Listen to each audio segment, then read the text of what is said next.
Hello, everybody. Welcome in this sixth session of GC4Med. We're just gonna wait 1 minute so everybody has time to connect, and then we will start the webinar. Thank you.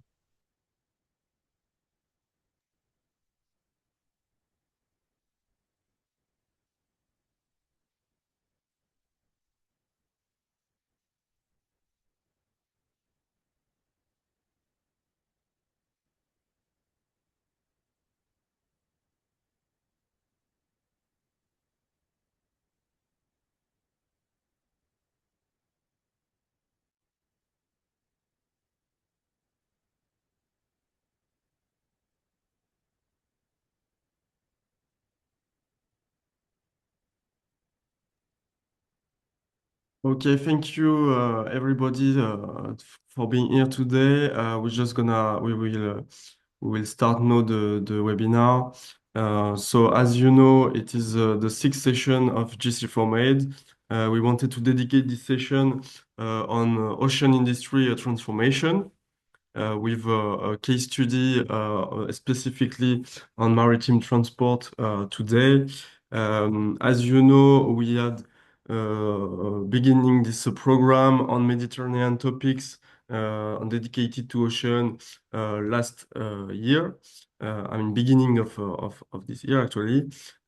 So if you want the key facts of what happened during the first semester, we did a short document to sum up the main ideas. So today we will have, as I said, a main case study on maritime transport transformation.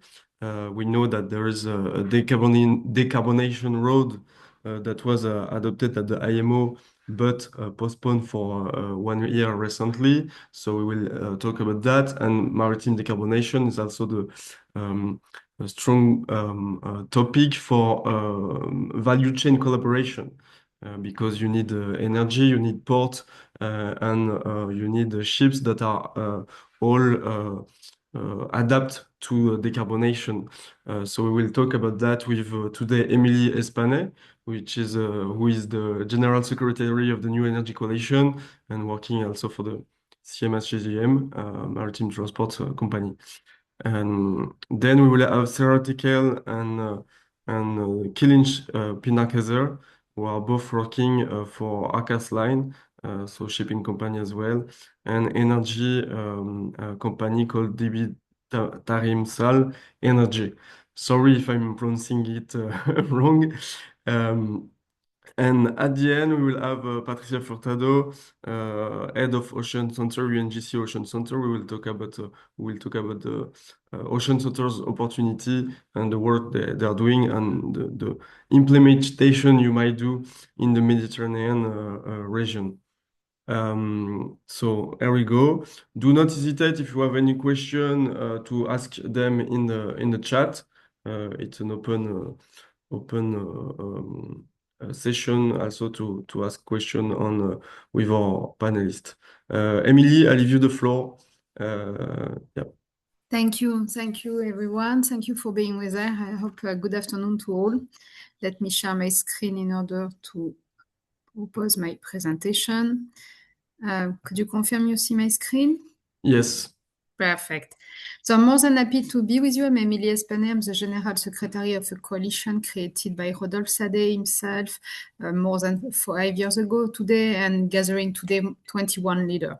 Not only shipping actors, also other transport sector actors such as aviation with Airbus, road transportation with Kühne+Nagel, and port activity. We are working on all type of transport, but we are also involving more and more other hard-to-abate sectors, such as steel producer with ArcelorMittal or concrete producer with Vicat, a French group.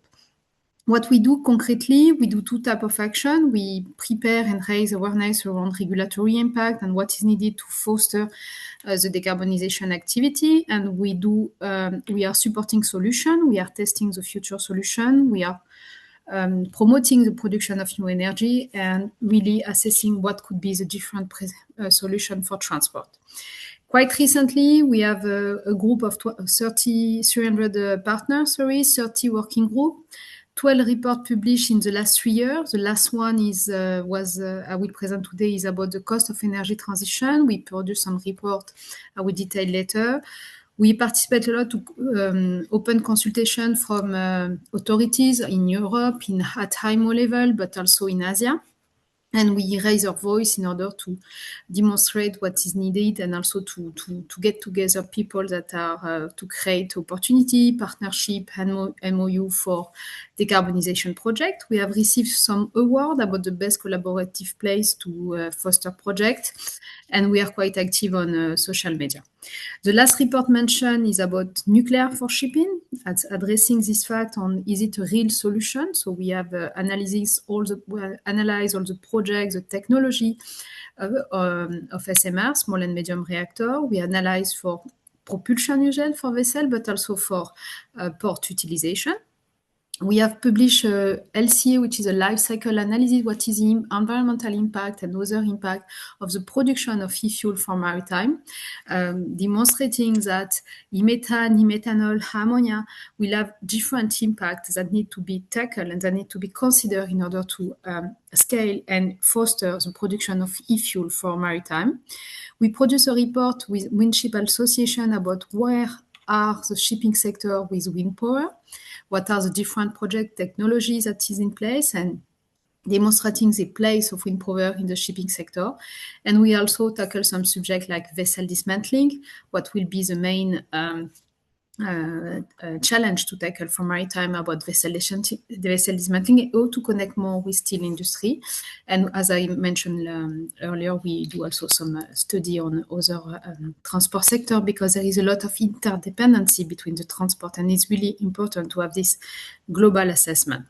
So what about today? Today was really to present you the Maritime Transport Decarbonization Challenge, and I've tried to summarize what are for us the main challenge to address and what we do concretely. So maritime sector is representing 3% of the emission worldwide. Roughly, it's increasing its emission every year. It's 850 million of tons of CO2 per year. We guess that will be decreased, but if proactive action is implemented. And it's representing 300 million of fuel consumed by year. So on the total worldwide fleet, representing 60,000 vessels in operation in the world, and this is consuming 300 million of tons of fuel, which is huge. One single solution in the past, and today, as you know, many solutions. The world shipping fleet is aging, so we have an age that is increasing year and year. Just to give you an indication, the lifespan of a vessel is between 25 to 30 years old. So that means when you have to introduce a ship in the coming years, this ship will still be there in 2050. So the choice you do today will impact your carbon footprint of tomorrow. And when you are introducing a ship, of course, the total cost of ownership of the ship should be think and see on a long-term basis. Moreover, the size of the ship, especially on container ship, have increased a lot on the last year and will increase a lot. If you look at the order book, the global fleet capacity is projected to increase by 35% in the next year. That means the total ton of freight that will be delivered in different countries will increase. And if you look at the port activity, the space in the port is limited. So there is a kind of challenge to match with the fleet capacity and the port capacity, or to ensure that the yard will have sufficient place to welcome the container and the other freight transported. In the order book, what is quite interesting to notice, so there is good progress. So today, the current fleet that will be able to run on alternative fuels such as biomethane or biomethanol is 1%. By 2030, 16% of the order book will be with new fleet. So this ship will still there in 2040, in 2050. And what about the challenge? So as I said, if we don't do nothing, the emission will rise, definitely, in the next decade. If we replace the current fuel by electricity or to produce e-fuel, we will need huge amount of electricity. is representing 7,800 terawatt-hours of electricity production to decarbonize the whole shipping sector, which is approximately 3 times the European electricity production in 2022, which is huge amount. If we look at the ports, we need, you will say just, but it's a large amount, 6 to 13 terawatt-hours just for the shore power, for the connection of the vessel when they are waiting at quay. And all the production of this electricity will be a challenge in the coming year because we are not competing only between transport sector, we are competing with all other industry. And as you know, data center is also putting a lot of pressure on the electricity need. I'm not saying that electricity will be the solution for maritime, but it's just to give you an idea of the energy needed to decarbonize shipping and why it's so important to act from now. So it's important to act from now for what? So as mentioned in the introduction, to reach the IMO ambition. So IMO has set up target to decrease by 20% in 2030 the shipping emission and by 70% in 2040. Unfortunately, as you know, the net framework have not been adopted in last October. We have been just postponed by 1 year. We think we need to have more discussion, more explanation on what will be the impact of adoption of a global carbon tax framework. Just to quote, shipping was the first sector to propose a global carbon tax. We didn't reach an agreement, but we are fighting for it.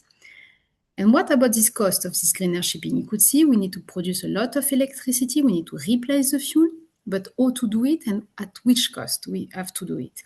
And in a recent study that you will find on your website, we have detailed what have been the cost of this change of fuel and what have been the cost of this decarbonization strategy. First key message of this paper, of this study is, of course, switching to alternative fuel have a cost. Today, if you want to go for buy option, it will cost you 50% more. If you go for E option, such as e-methanol, e-methane, it costs you 130% more, and even more. It depends on the region of the world. But, which is quite interesting, is that if we met this IMO target, we will have an increase in cost by replacing fuel, by choosing technology, and the cost abatement of CO2 will be different from one technology to another one. And the range of this cost abatement will be from 200 to 700 euros by ton of CO2. That is today the cost of CO2 if we want to really act and to really reduce it.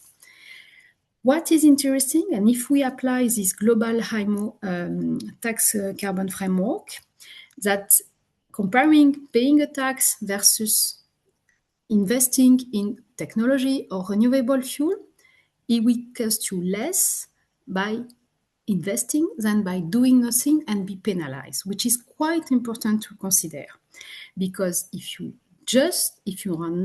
don't want to follow the regulation, you will see an increase in your cost by 50% and an increase if you do action, and an increase in your cost if you don't do nothing by 120%, which is really a big gap, you could see, and this is really an incentive to act, in fact. And that is why it's so important to revise the position, the world position, and to really consider a global tax to accelerate and secure the investment needed for the decarbonization action. But last but not least, even if it's billion, if you look at the final impact on an item, on a good, for example, a pair of sneakers, the impact of the final item will be really minimal. To decarbonize the shipping of this item will cost you only 0.5% of the cost of the goods, which could be nothing.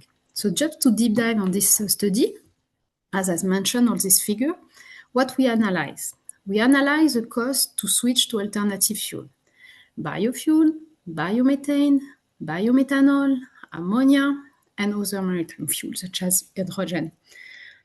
We assess the cost of and the possibility to electrify the vessel for a type of operation, such as when the vessel is at quay and when you have to plug the vessel with a shore power, so you will decrease the consumption when the vessel is in operation in a port, or for small vessel when you could electrify.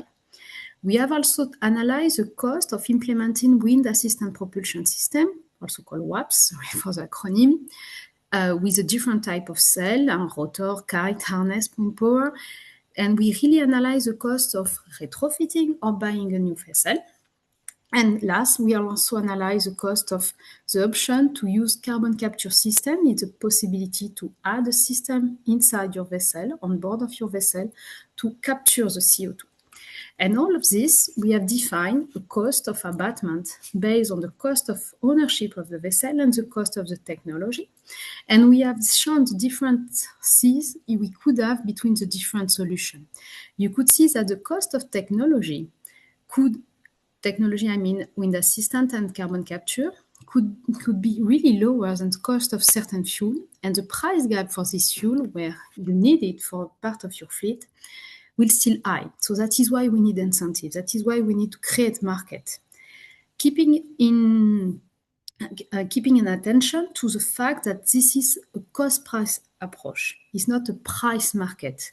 More demand you will have, more price will go up. Here is pure a cost production cost. Thirdly, what we have analyzed the current order book and the maturity of the technology, and we are assessing what are the different technologies that the shipping sector could have in 2030 and in 2040. For example, in short sea, where we are considering electricity, we are considering also what is the place for wind assistance, what is the place for carbon capture, and what is the place of biofuel. And you could see that shipping is relying really on biofuel, and that is why their production should be accelerated. But there is also an increase for the e-fuel, and you could see there is a place for ammonia and methanol in the year to come. What is interesting to analyze is the fact that we will not have one solution. We will have a mix of solutions. One size doesn't fit all, and this will depend of your routes that will be declared, of a lot of other parameters, availability of the fuel, and CO2 impact of this fuel. Also, the performance of this fuel is quite important. One thing to be noted, for the moment, nuclear is not part of the discussion. It's a promising route, but really far away, with the first demonstrator and pilot that is considered by around 2040, but not considered in this study. So, reverting on the final impact, about the impact of the decarbonization on the final item. So, as mentioned, for a pair of sneakers of $30, the cost of shipping decarbonization is only 0.15 cents, which is a small part. And we really think that if it's a collective effort, which is require an alignment of the full actor, from the financial to the port operator, to the shipping owner, to the energy producer, to the infrastructure owner, the bunkering infrastructure owner is quite important also, and to final consumer. So that was for me. I want to leave sufficient time for Q&A in case there is. I don't know if there is because I couldn't see. Yes, thank you, Emily. Super interesting and super clear. I tried to do it short because you only give me 30 minutes. So I couldn't. Yeah. So no, I think it was super clear for me. Yeah, do not hesitate if you have any question in the chat. We have a small group today, so it's the time to ask question. I have seen one from Estelle Zanetti. Yeah. Do biofuel reduce emission during extraction production? No, it's the whole. Yes, it's on both phase. We consider the cost of CO2 emission based on well-to-wake analysis. So from the cost of for the impact of the production of the biofuel, and for the combustion phase also. So both phases are considered on the CO2 reduction analysis we did. Just one thing I want to mention, because with Patricia we will talk about Mediterranean and biodiversity and a lot of really important things. The use of wind assistance, the use of electrification could have also other positive impact, which is not in this study today, but which is really important to mention. You will reduce a lot the noise. when you are using also other technology. And this is also really to be in consideration for the future and for the choice you will have.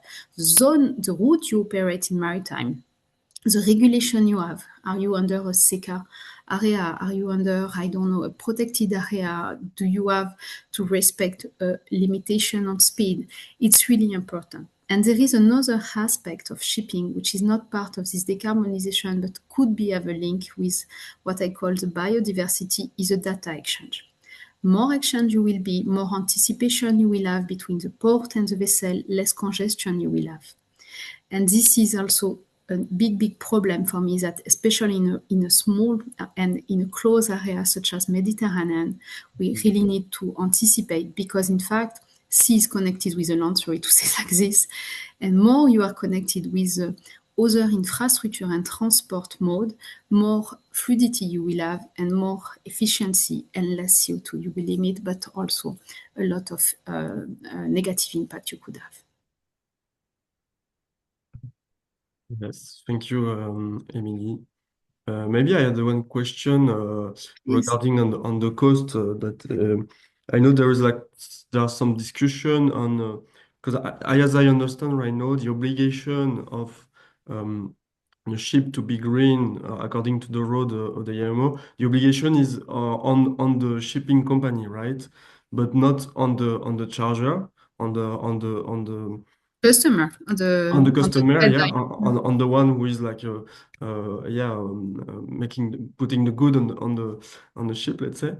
Will it be a better option, or how does the repartition of the cost will be for industry who are like putting the goods on the ship on a shipping company?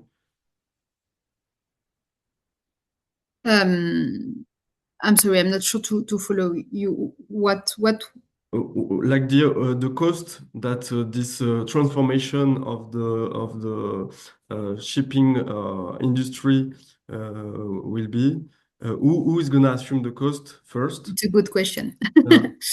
Today, on the way we act in shipping industry, most of the main shipping line are proposing what they call a sustainable product. When we sell a product to a customer, the impact of CO2, we have an audit. We couldn't have a double accounting. So the CO2 reduction, which is, sorry to say that, sell and pay, is for the customer want. On maritime obligation, due to the regulation, when you have to decrease your carbon footprint, for example, in Europe, you have to decrease your global carbon footprint on your whole fleet. This is a willingness of the ship owner, and they are investing in their fleet and action, and they are paying for it. Today, there is no direct connection between the investment and the price, because what is the rule is a market rule. We are a competition market. And there is only a price of, as you know, in Europe, linked to ETS. So ETS is a tax that have been transferred to customer, where you could see I would say a direct impact. But on the whole, on the global market, there is no tax. In fact, there is no increase of price. What is really important is the rule of the market, and it's a king. In fact, market is a king, and this is important to understand, because if you don't want to be the guinea pig, if you have to follow, you could be leader, but really to act, you need a global framework, and this is why it's so important. If you don't have this global framework, you have seen the cost, 50% more for bio, 100% more. Nobody will follow you. You will be out of market if you transfer this to the customer. And it's quite important. There is no ecology without economy.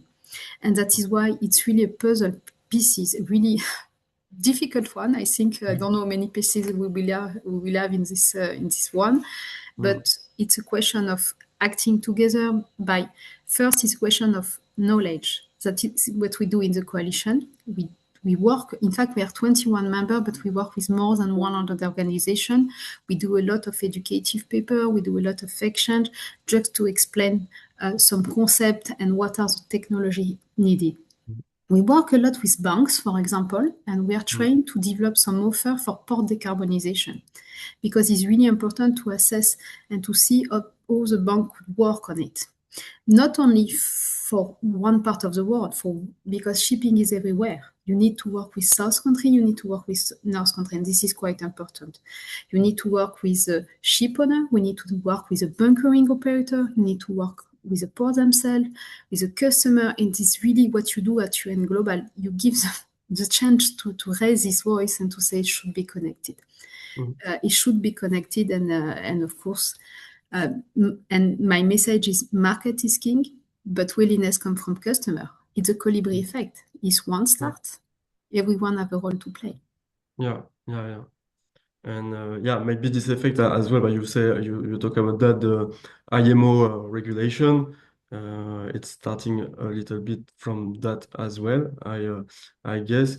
Maybe one last word on your analysis on IMO regulation to come, why it was postponed, and do you think we have confidence to be adopted in next year? And I don't know if we saw the failure of the plastic treaty on another subject Oh in yes, it's a Geneva really in August. Is it the French Foreign Office? They just announced that they want to do a pilot on plastic in the Mediterranean zone.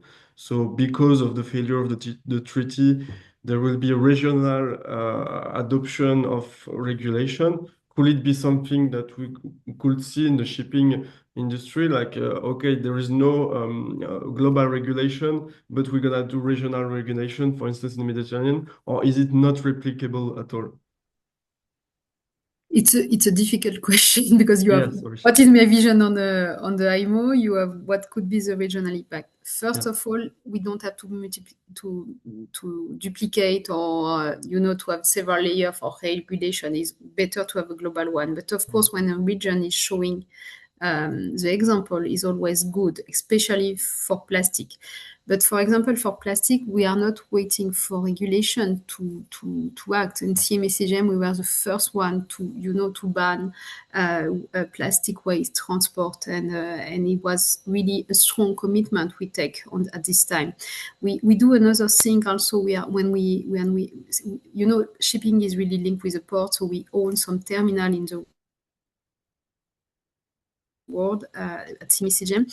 We are considering also to isolate the plastic, because one of the plastic contamination issue is what is not at surface, is what is on the ground, and we are investing in some technology to really work against plastic pollution. This is some action we are taking. Of course, when there is a rule for a region, you are a leader and you are creating also opportunity and innovation idea, because if you place some money, if Europe, for example, is financing innovation, Europe have just launched this year, the KIC, Knowledge Innovation Center, one of the 9 innovation funds by Europe, and one of the thematic of this 9 one was water. And I really think there is a lot of opportunities there for innovation, but also for collaboration. And I really want to achieve my presentation on this work.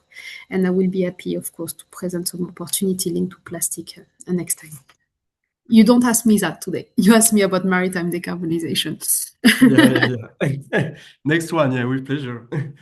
Yeah, thank you, Emily. I think we're Bye. gonna leave the floor to Kilinch and Sarah for having a case study, concrete case study on shipping transformation in their work. Sarah and Kilinch, if you are good to go, we are good to hear you.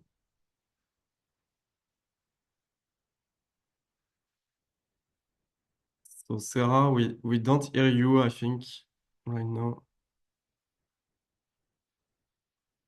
Or is it me?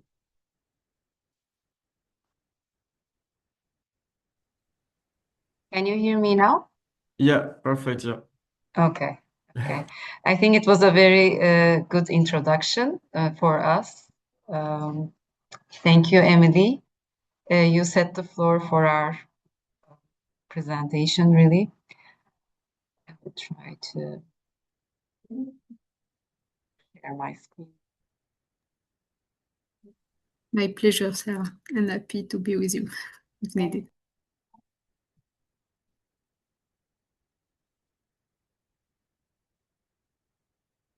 Can you see my screen? Yeah.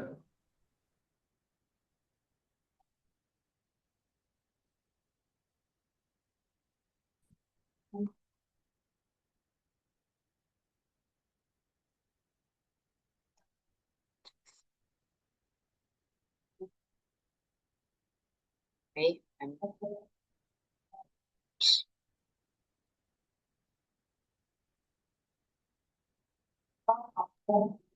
So, Sarah, I don't know if you are talking right now, but we don't hear you. No, I'm trying Okay. to, my slides kept Sorry. Yeah, moving. we see your slide. Yeah. Yeah. Okay. Yeah, we see it in a present of you, so it's good like that, I think. Yeah. Okay. So, hello everyone. This is Serra Tükel from Arkas Line. I'm the Sustainability Director. Today, we are here with DB Tarımsal Enerji, Ms. Pınar Kılınç, and we will be talking about the Turkey's first biofuel project, which is a good example of collaboration along the value chain for maritime transport decarbonization. As I mentioned, sorry, okay, I have this problem with the.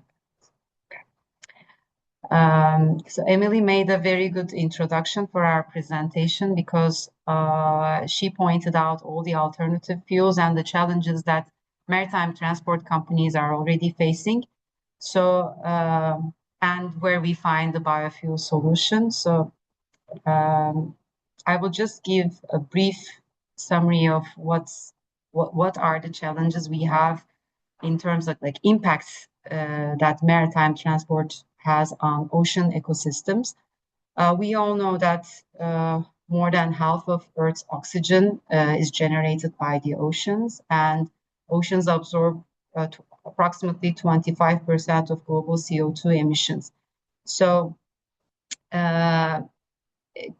growing global trade actually is increasing GHG emissions and is indirectly affecting the ocean acidification, which results in loss of ecosystems, threatening corals, plankton, and shell-forming organisms. So it also gives us a higher responsibility to protect ocean health.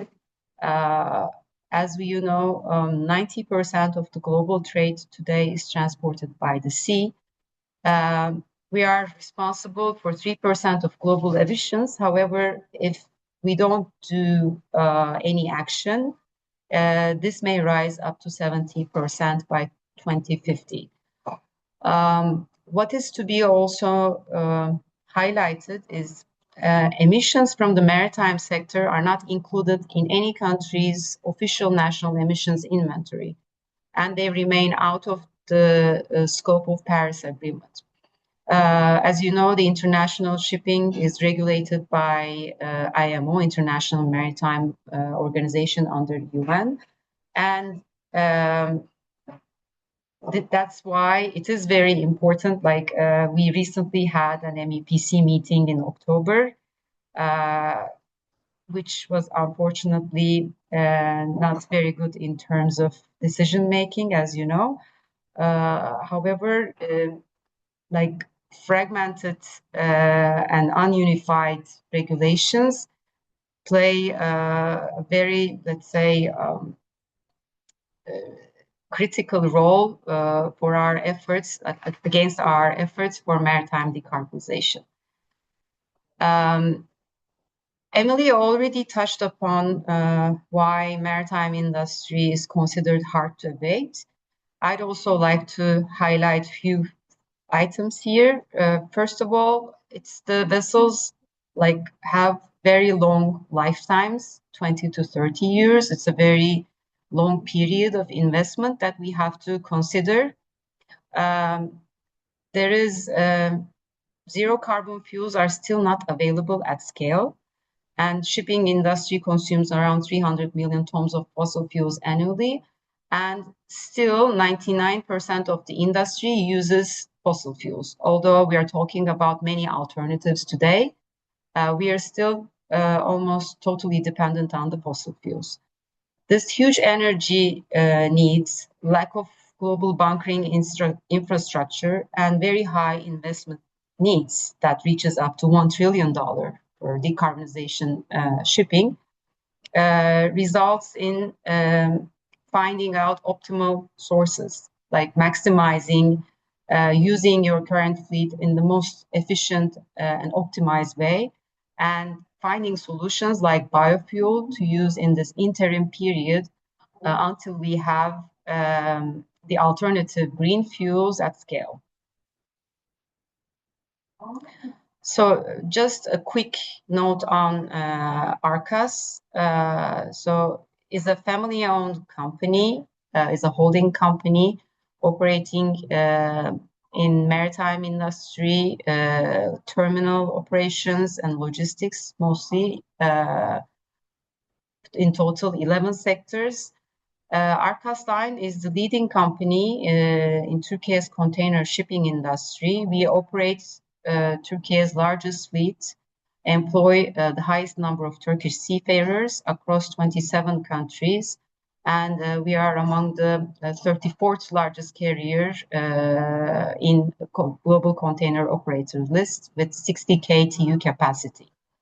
So currently we have 49 vessels in our fleet. We actively operate 35 of them together with our sister company, MS. So why we prioritize the alternative fuels? First of all, we have started measuring our emissions from the vessels since 2013, and we are measuring our corporate carbon footprint since 2 years. And we can say that 97% of our emissions are directly linked to vessel fuel consumption. Therefore, in order to decarbonize, we have to either change the vessel fuel because we have already reduced, with baseline 2011, we have already reduced our emissions by almost 28% through optimization and energy efficiency measures throughout the years. This is tank to wake emissions, by the way. But today, with the biofuel, the use of biofuel, without any modifications in the vessel engine, we were able to reduce our emissions up to 22.8% per voyage. So we pioneered the use of marine biofuels in Turkey for the first time. It was the first ISCC certified fuels, and we also assisted the, let's say, the policy making with our sister company Arkas Bunker and with our partner DB Tarımsal Enerji. So I have a short movie that highlights the bunkering. Please let me know if you hear the. We don't hear, but we see. You don't hear, okay. I'm so much used to the Teams. Yeah, I'm not a specialist of Zoom either, so. Yes. But we see the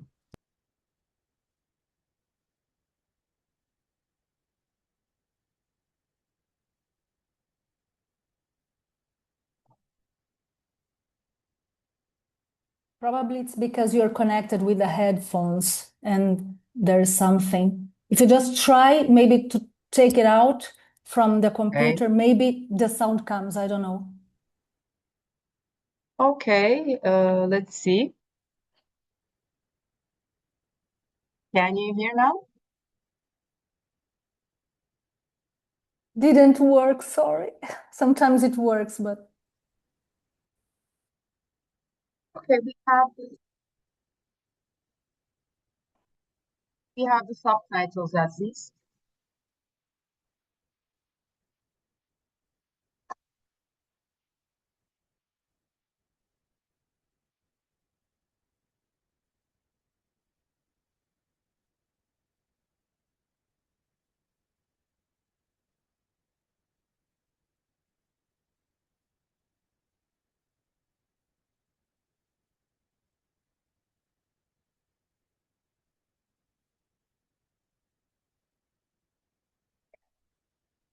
So sorry, the voice was not there, sound was not there, but at least we had the subtitles.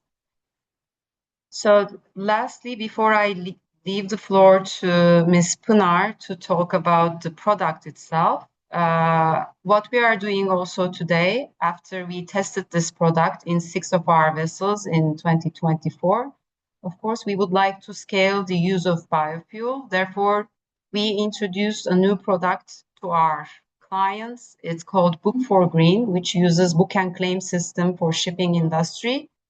We are offering this to our clients so that they can take part in using biofuel through our services without the necessity to have a physical link to the cargo and the vessel that deploys the biofuel.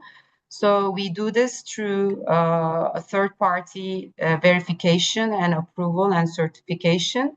And currently, I mean, this is a way also to offer, like to make sure that we scale the use of biofuel and we support sustainable supply chain for our clients to reduce their Scope 3 emissions.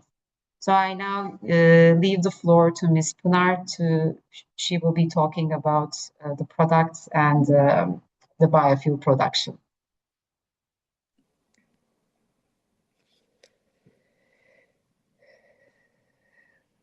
Thank you, Sarah. And thank you all for joining today. I'm Pınar Kılınç, Corporate Communication and Sustainability Manager at DB Termsal Enerji. I have been working for biofuel industry more than 10 years. Emily mentioned that decarbonization will cost less than doing nothing. It's a very important, this is an important starting point for understanding today. Global targets in the shipping sector are pushing the industry into a period of transition. To manage this change, we need solutions that are both practical and sustainable. And dropping biofuels are one of the best options today because they allow shipping companies to use existing engines and systems. At the same time, every country must find solutions using its own resources. We believe that this project is best practice. It mainly relies on local feedstock.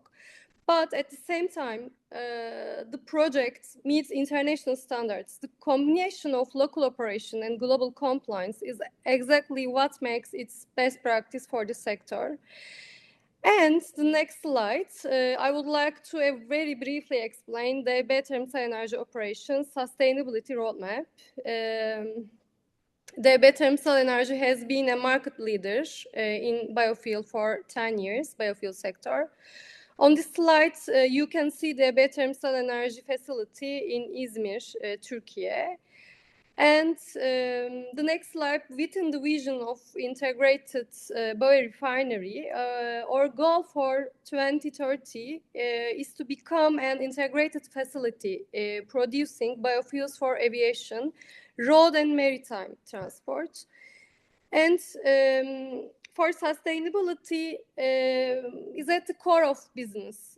We expect the integrated biorefinery to primarily manage its own waste, operate production process under a zero waste principle and ambitious goal in water and energy efficiency. All these targets and improvements directly affect on the GHG values of our final products we produce. And these values are verified annually by external authorities, especially ISCC authorities. By 2030, according to our integrated biorefinery vision, we want our GHG reduction potential to be higher than similar projects in the world, and we aim to stay competitive in this field globally. And we believe this competition, it's also important for environmental sustainability because it's pushed the environmental improvements and this kind of projects. Last year, in the next slide. Last year, this is our journey in Sustainability Manager, and some critical points I will mention. Last year, we took an important step. We signed a protocol with Istanbul Technical University, and we have worked on life cycle assessment analysis for all our products. And we measure their environmental impacts of each 12 categories, such as water footprint, carbon footprint, and indirect land use change. This is also very critical, crop-based biofuel especially. And this is our roadmap, and ISCC compliant, RSP compliant is a very hot topic and critical way to reach our goal. And using biofuels brings not only environmental sustainability, but also support economic and social benefits, we know that. But actually 2 points are very important. Transform waste to protect our oceans or Mediterranean, and increasing renewable energy using industries that really, the industry is heavily on fossil fuels. And that's the point to improve this best practice project. Strategic pillars of our project is this slide. You can see some details, and in this project with Arkas line, there are several important pillars that made success possible. And the first pillar is policy and regulation. In Turkey, we were no standards for biofuel production or use in shipping. The project team worked closely with authorities to create a national biofuel standards that aligns with the international goals. This was a critical for both safety and compliance. Today, Solventaş port in Turkey are among the few in the world for supplying the certified biofuels, which is a significant achievement for the industry. Not only Turkey, global perspective, it's also a very important milestone for using biofuels in maritime industry. We believe that. And the second pillar is related to technical standards. Using biofuels in shipping is still a new concept. The fuel had to meet strict technical requirements, we know, and past third authorities independent test. Arkas first tested it on their own ships, and labs in Europe and also US confirmed the quality and the standards. Both technical reliability and sustainability was central to build trust and safety for biofuel. And today, global perspective, we know that as a number of similar applications increase, similar projects increase, the demand for biofuel also started to grow. And these days, we see that demand is increasing. It's also important, and near future, it's much more increasing, I know. Sustainability is a third pillar of our project. Our main feedstock is using cooking oil. Using cooking oil in Turkey collected locally, and collecting used cooking oil in a controlled and legally compliant manner is very important. Otherwise, it can cause serious problems for the environment and also human health. For this reason, we follow ISCC and RSP standards at every stage, from collection, production, logistic to the final use on ships. It's a all supply chain comply with the ISCC and RSP standards. And as a result of these efforts, our biofuel greenhouse gas emission reduction potential is 92.1% compared to conventional fuel. And we know that the global default value for biofuels, sustainable marine fuel greenhouse gas emission reduction potential, 85% approximately. And this shows that sustainable management strategies of local operations can make a real difference globally. And scalability is the first pillar. Sustainable solutions must also be scalable to make a meaningful difference. And we started with a small production scale in the R&D phase. but in the just 2 years, increased our sustainable marine fuel capacity to 60,000 metric tons. Feedstock diversification has been critical by exploring new types of waste and cover crops. We know that waste has a limit in the world. It is not just in Turkey problem country risk. It is depend on global and waste limits. And the whole world is trying to solve the feedstock limits, and they challenge to meet the increasing demand for biofuels in transportation sector, not only maritime, it's also aviation, but also aviation and road transport. And this point, sustainable cover crop project has been developed in these days. And this project focuses on producing feedstock according to a sustainable agriculture standards without competing with the food production and define some sustainability standards, especially cover crop projects. And we believe that scalability of production largely depends on overcoming the limitations of feedstocks availability. And finally, final pillar, working closely with ARCAS made sure that all parts of the project, policy, technical, sustainability, and scale came together. And ARCAS is a leader in Turkish shipping, and their support helps expand the biofuel use across the industry. This project showed that teamwork, shared goals, and trust are important for both protecting the environment and running operation safely. And the stroke partnership, it's also very important critical steps in our project side. And from the idea, the next slides, you can show some very briefly information about our project highlights. From the idea to this first trial production, it took about 2 years, and the most critical steps were technical testing and establishing policy.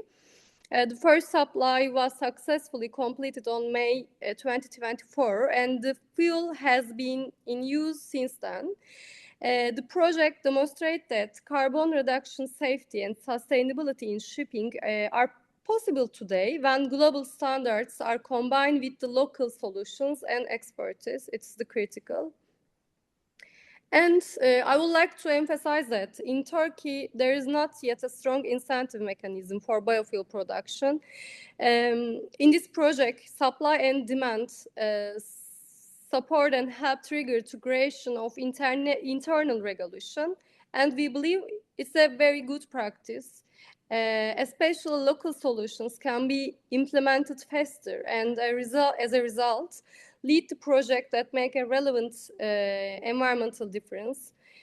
And thank you very much for listening patiently. Finally, Sarah will mention future challenges, especially from the shipping side. Thank you.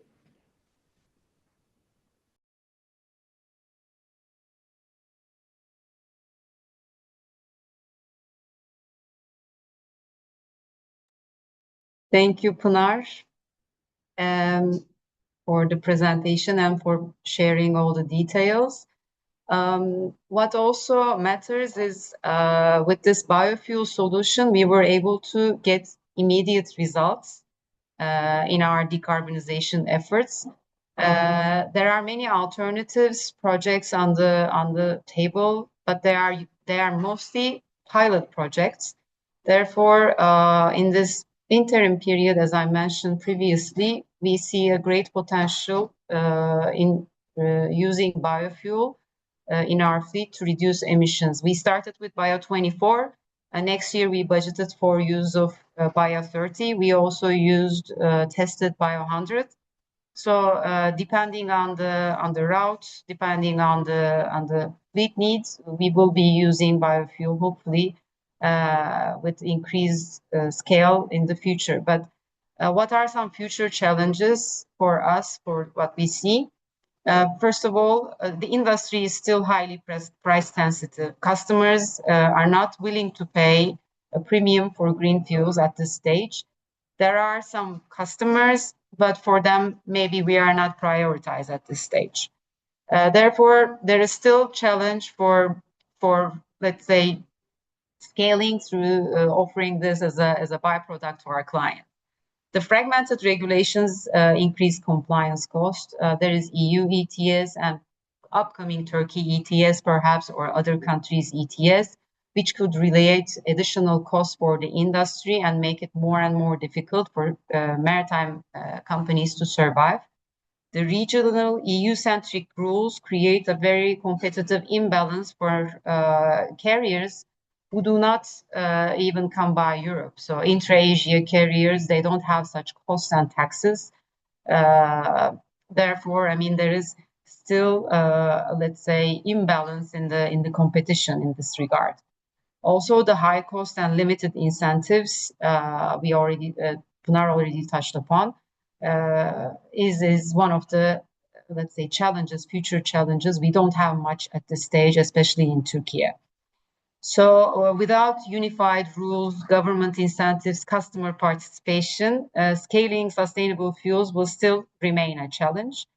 However, our joint biofuel project supports the broader ocean agenda shaping the coming years, in my opinion, and it is also a very strong example of SDG 17, Partnership for the Goals, and demonstrating how private sector partnership can deliver measurable progress for marine protection, sustainable shipping, and the blue economy. So thank you for listening to us. I also shared our sustainability report, which has a lot further information about our efforts. And I yield the floor to the team. If there are any questions, I will stop sharing. Thank you, Sarah. Thank you, Kılınç, for this clear presentation. I think it's a necessary collaboration for sure. If anyone has question in the room, do not hesitate. Even if Emily, Patricia, you have a question to our panelists, do not hesitate as well.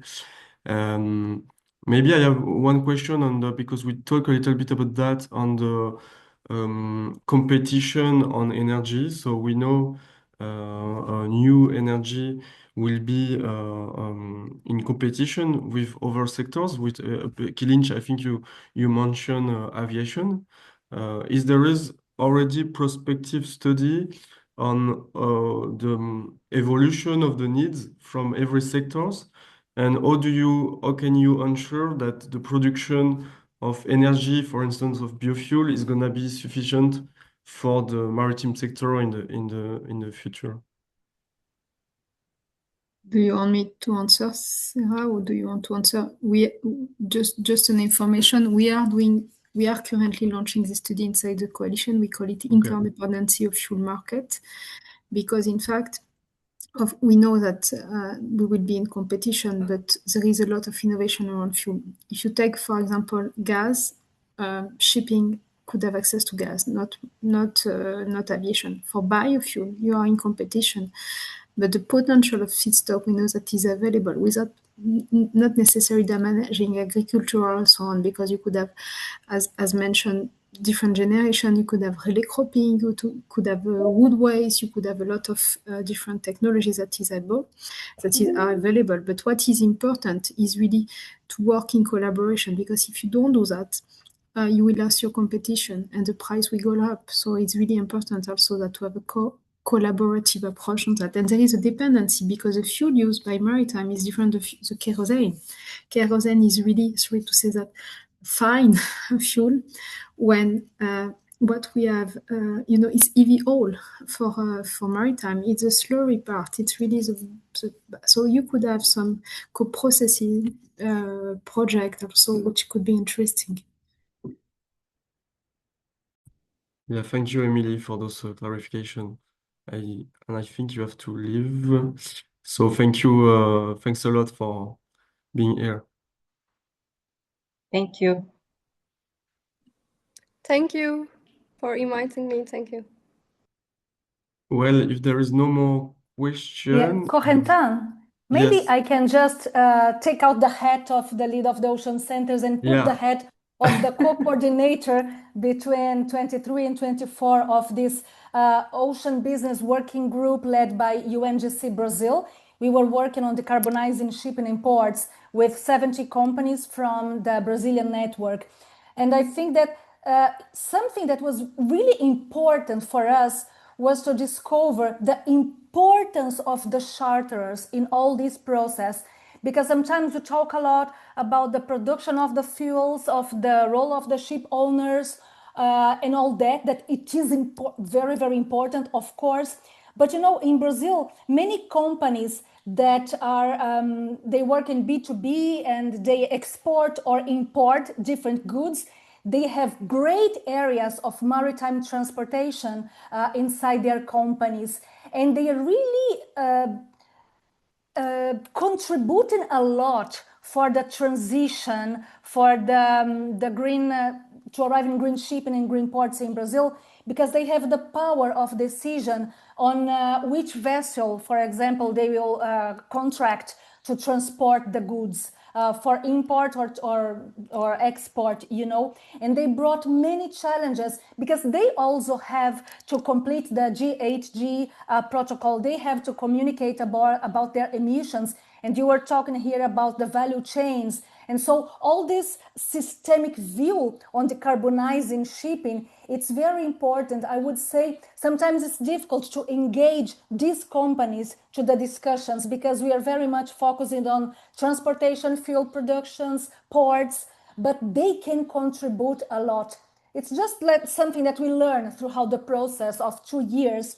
If you're going to continue with these discussions, it would be great, especially because we have so many country networks there with big industries, to engage them on the discussions, because they can choose, for example, if hiring a vessel or another, maybe the prices are the same, but one is more green than the others, and they have to look at that.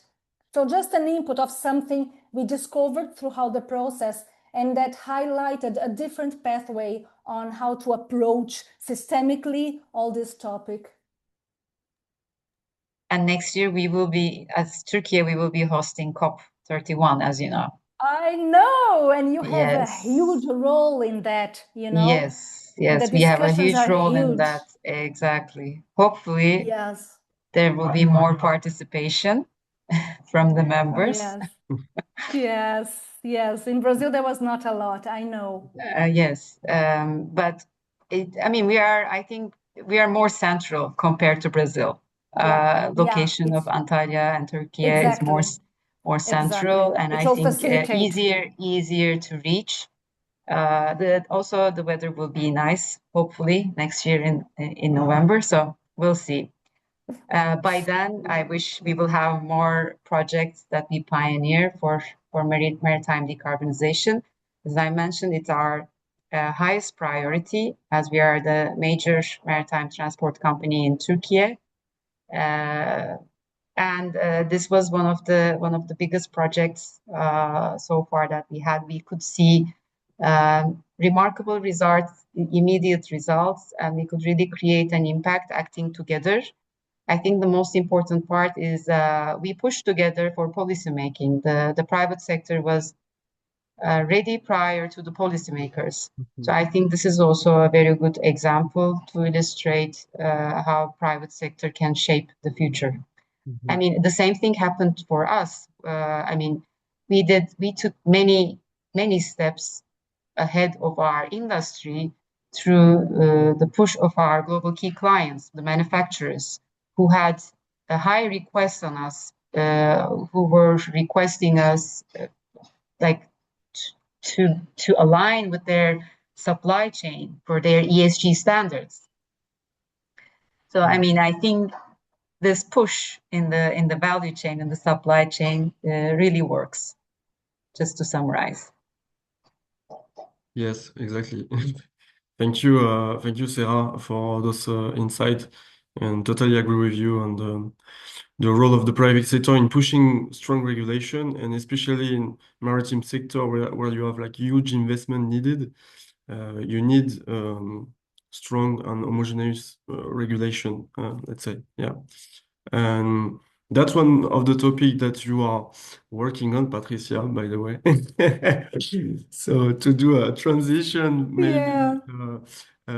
to your work with the ocean centers, maybe have a word on what happened since UNOC 3 with the launch of the ocean centers, and maybe what you envision in the future with possibilities maybe in the Mediterranean region.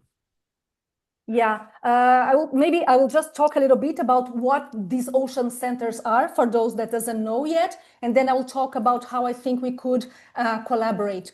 So the Ocean Centers is an initiative co-designed by the UN Global Compact on a global level and the Lloyd's Register Foundation that belongs to the Lloyd's Register group that was created in the UK almost 300 years ago. They're a classification society. So the main goal of the focus is really to bridge safety and sustainability. And we say that we want to put safety at the heart of sustainability. Or we say that if a business is not safe, it cannot be sustainable. So we are really working with different ocean industries to grow and to promote a safe and sustainable ocean economy.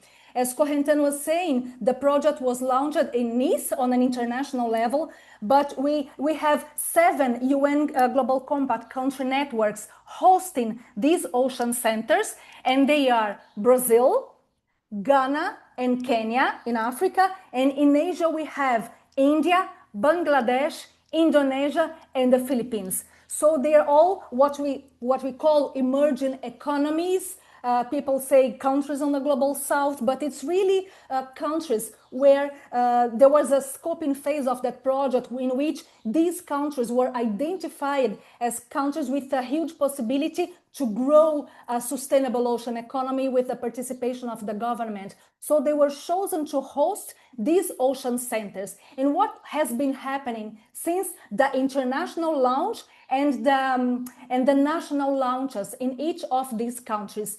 We are really building a huge ocean community with different stakeholders, but not only stakeholders from different industries. This is something different talking about the UN Global Compact that normally addresses all its projects, its initiatives just to the private sector. But we are gathering on discussions the private sector, the government, but also all the civil society. So we are talking about academia, research institutes, NGOs, indigenous peoples, community-led organizations, trade, labor unions, because the idea is to identify safety-related challenges in different ocean industries in all these countries. So the project is locally led, so each country is hosting its own ocean centers, inviting national stakeholders to participate at these discussions.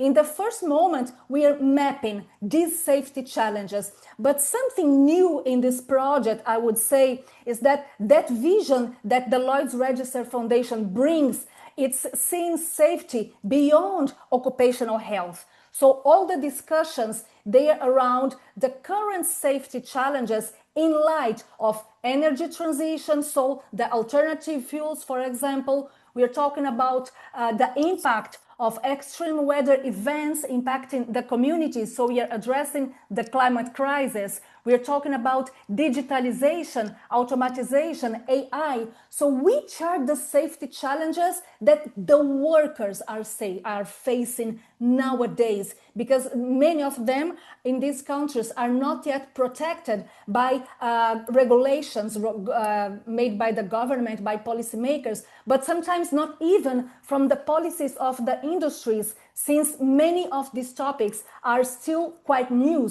If we talk about the challenges with the alternative fuels, many of these countries are not yet using these fuels. So we are really starting all these discussions with the main goal of change in the future, some of the regulations, the policies, and the standards. So yes, the private sector and the government will be, and they are, the key actors participating of the ocean centers to scale the solutions, the actions.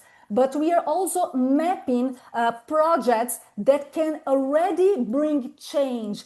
Again, talking about growing the blue economy, growing ocean industries, but always having this safety lens. As we say that if the workers are not protected, if they are not working in safe conditions, they cannot really work well to grow this ocean economy. And without them, there is no ocean economy. So this is for us the first brick, the access of the whole project in all these countries. And of course, as it is a locally led initiative, the outputs of these discussions held in all of these countries are quite many different issues are coming out. We have common issues, and we have different issues regarding the context. If we talk about Brazil, about African and Asian countries, they are very, very diverse.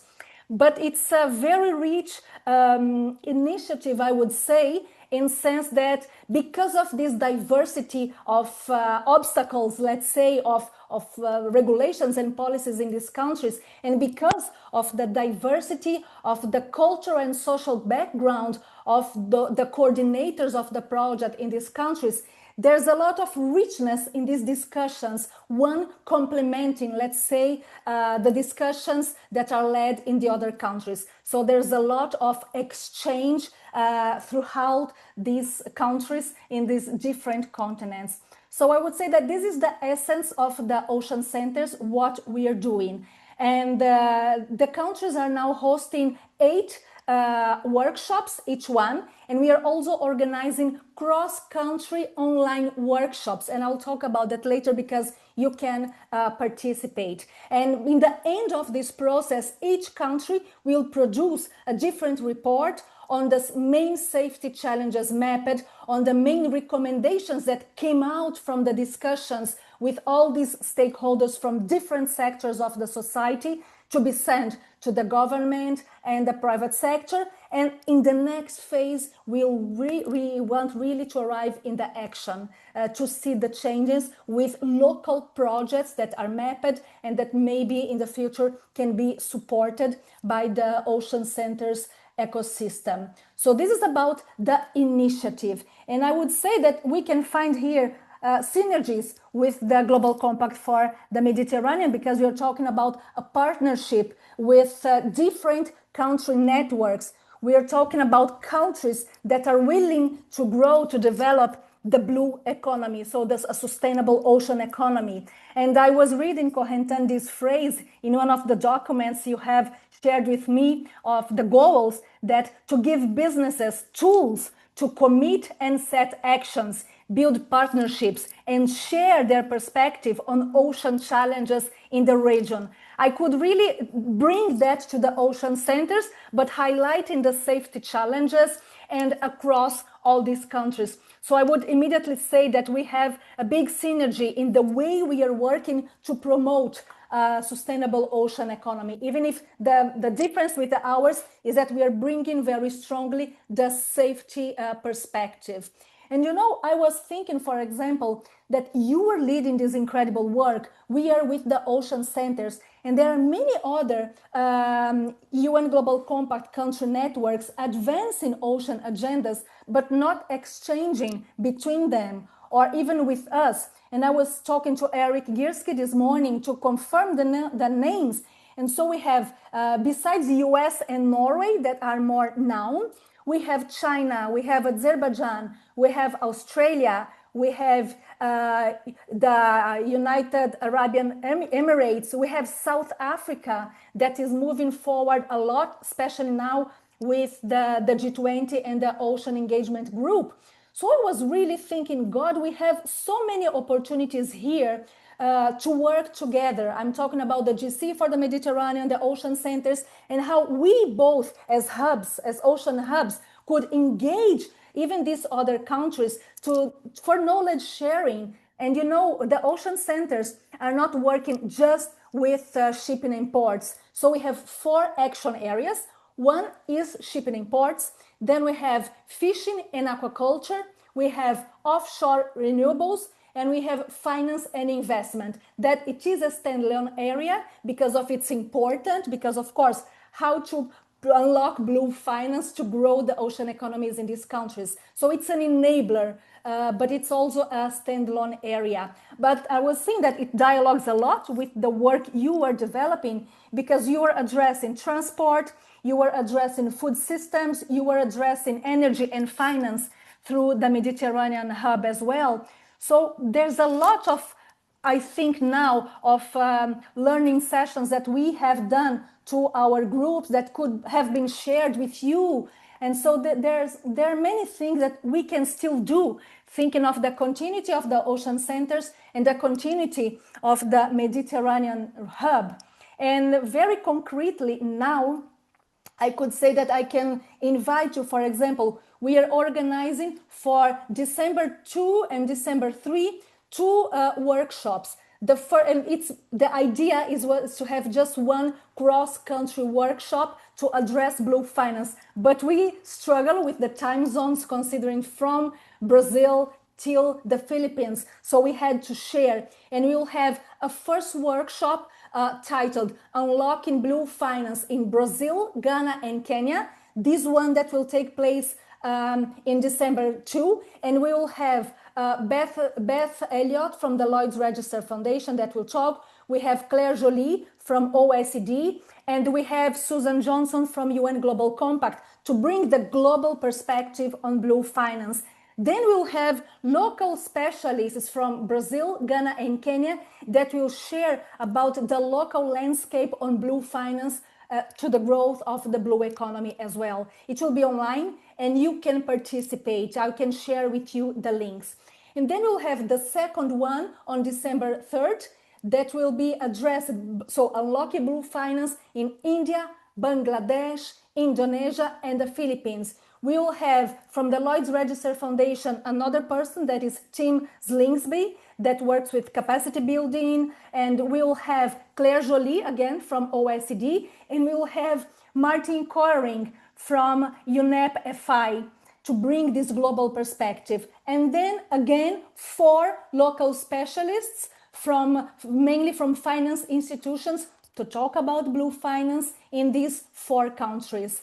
And the idea, we called that not a webinar, but an interactive dialogue, because the speakers will talk for 10 minutes, but we'll have many spaces for Q&As so that the audience can ask them questions and so that they can ask questions to each other as well. So it will be, each session will be for 1 hour and 45 minutes, and you are more than invited to participate, because even if we'll focus on these 7 countries, of course, there are many common challenges that you can find. So this is one thing. And the other thing is that in next semester, we are going to organize some other, in this case, more webinars with some of the industries that are members of the Ocean Stewardship Coalition of the United Nations Global Compact.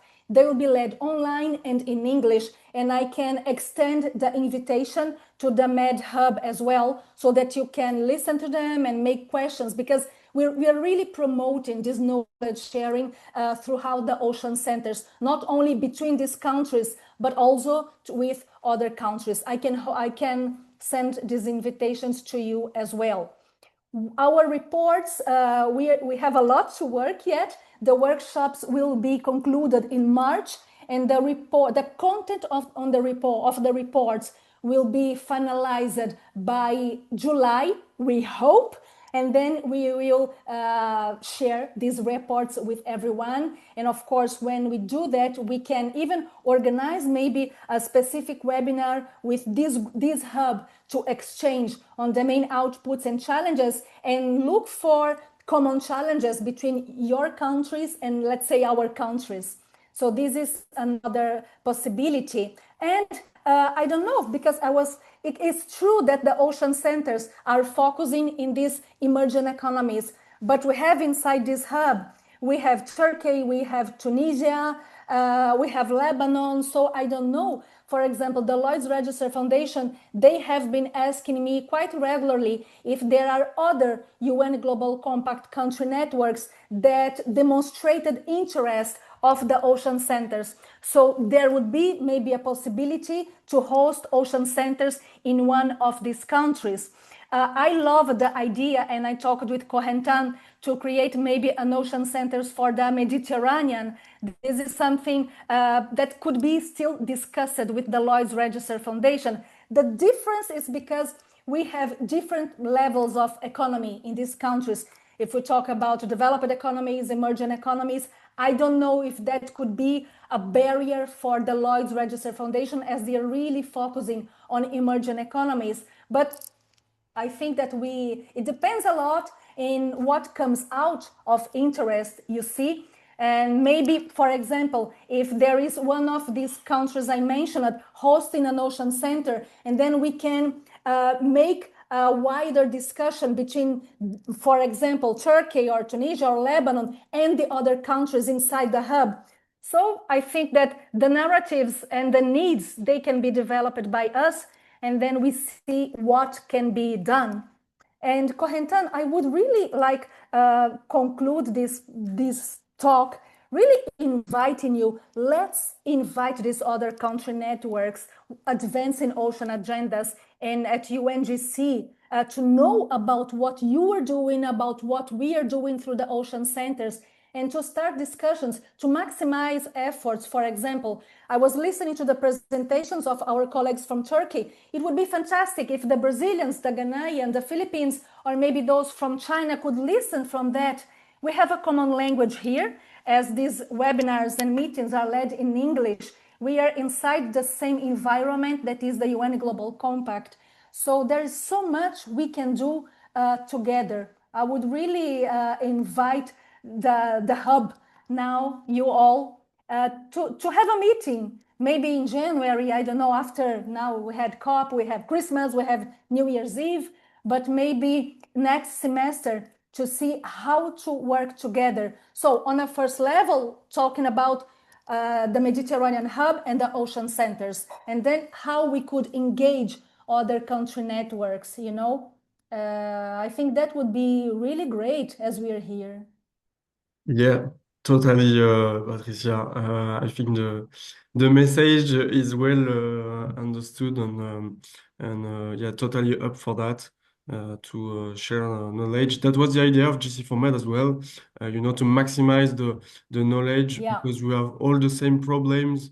Here it was on a region scale. It is on a region scale, but worldwide, it's also the same issues that you're gonna have, especially on the maritime industry, that are so much globally interconnected, And this so is the main action area of the ocean centers. Other countries are addressing a lot, fishing and aquaculture, offshore renewables. It's still difficult, but shipping and ports, it's really the driver of the ocean centers in the end, because it's really where the changes can be on the more short, medium term noted. Yeah, of course, yeah. Totally agree.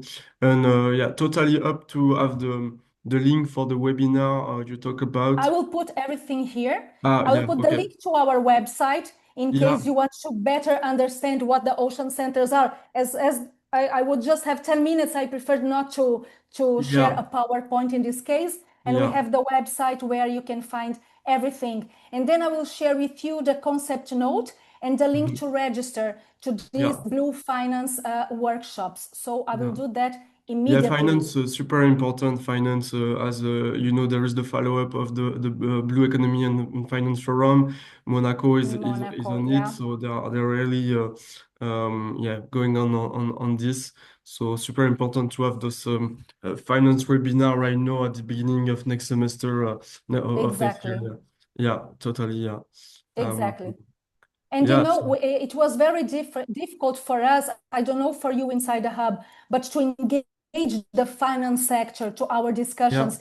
They were having difficulty to really see the connection, especially in the case of our countries. The blue finance, let's say, area is not very well developed yet. So we are really working a lot to engage this sector, because without them, we cannot grow the ocean economy. Totally. So it's really very, very important for us.